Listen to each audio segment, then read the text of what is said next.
Conservation of the Year award over in Nashville, North Carolina from a group that called Long South. Away for 2 years in the 80s, but kept the house, rented it out. Couldn't find much land for what I could afford. And then I found this area was like this pocket that had been overlooked. This is where you are right now. That's the house I bought. I had the front porch and I painted it yellow, but it was just a little brown box. It looked like that. Farmers and country folk who had been out here for generations, and then doctors, lawyers, and other professionals that have moved in. And then there's been a new influx in the last 2 or 3 years of the young farmers, because we started our farm, and with the internet it attracts people from all over the world, and some of which come here and stay. Bordeaux is to our east, so there's some black population both on our edge and a few sprinkled in, but not much.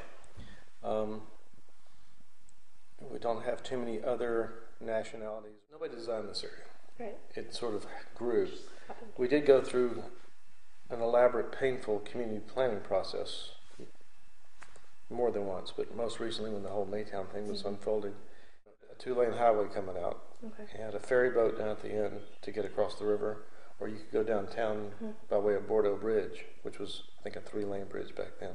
So this was fairly inaccessible, which is why it was preserved. And when I discovered the lack of transportation out here, it's what drew me. You have to have a car or 2 out here, usually 2. Why 2? One's always broken, or somebody wants to borrow your truck.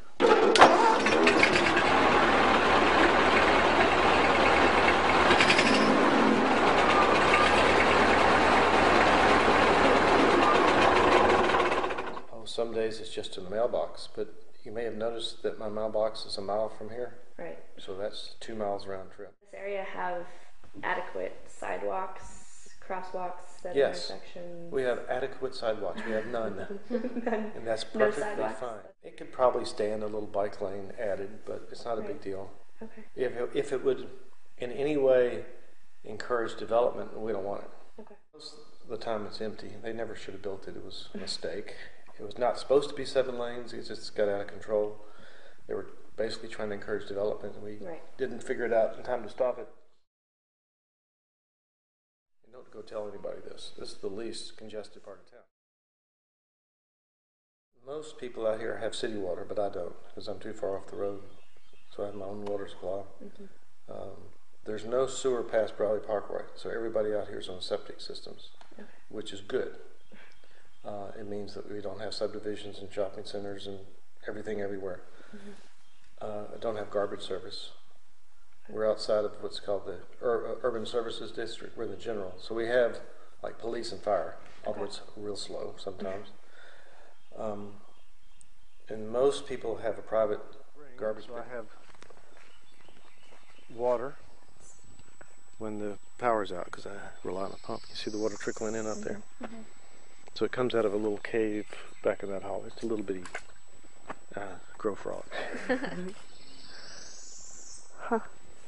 How do you purify the water? I don't. You don't? You can just drink it straight? Yes. Oh, wow. That water I generally don't drink straight because there are salamanders and things living in my spring box. But the water supply, I kind of overdid the well house. It really just needs to be a little thing, but one thing, this is scrap stone from a big stone cutting company that makes giant buildings. This is from their scrap well. The well is that pipe down there, and that's the pressure tank. So I'm almost finished. It'll also serve as a wine cellar and food storage and beer storage. Stores out here, and we like it that way. We had a battle with the planning department a few years ago because they wanted to rezone some stuff for commercial, and we don't want that. They didn't understand. The town is not far. You know, from here to the state capitol is only 10 miles. So going to a grocery store is not a burden. And most people go to town for something every day or 2 anyway. So it's not like we live in 2 counties over or 50 miles out. We're only 10 miles from most of the city. A lot of people have their own gardens, but now that this has sprung up, a lot of people have joined it. We've fed about, I think this year we have 100 families that have signed up, plus people that come and buy stuff or buy it online. And we have 3 or 4 other farming operations that have sprung up as a sort of a spin-off of this. Mm-hmm. I wouldn't say people rely on it so much as they participate in it. Right.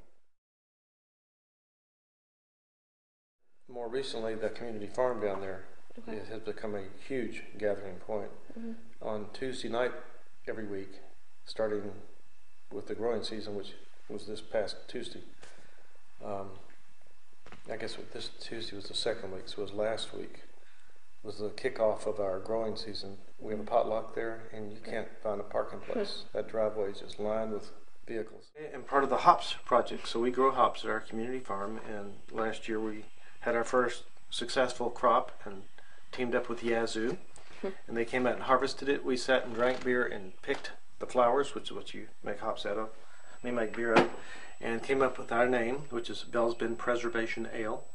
We made about 30 or 40 kegs of it, and this year we're going to try to make a whole lot more and bottle it. So look for it in a store near you, or a fraternity party near you. Just the lifestyle out here is active. Right. You're going to be cutting up trees just to get home some days, and so I, for one, don't need to go join a health club or jog. I get enough activity living out in the country, and I think a lot of others do.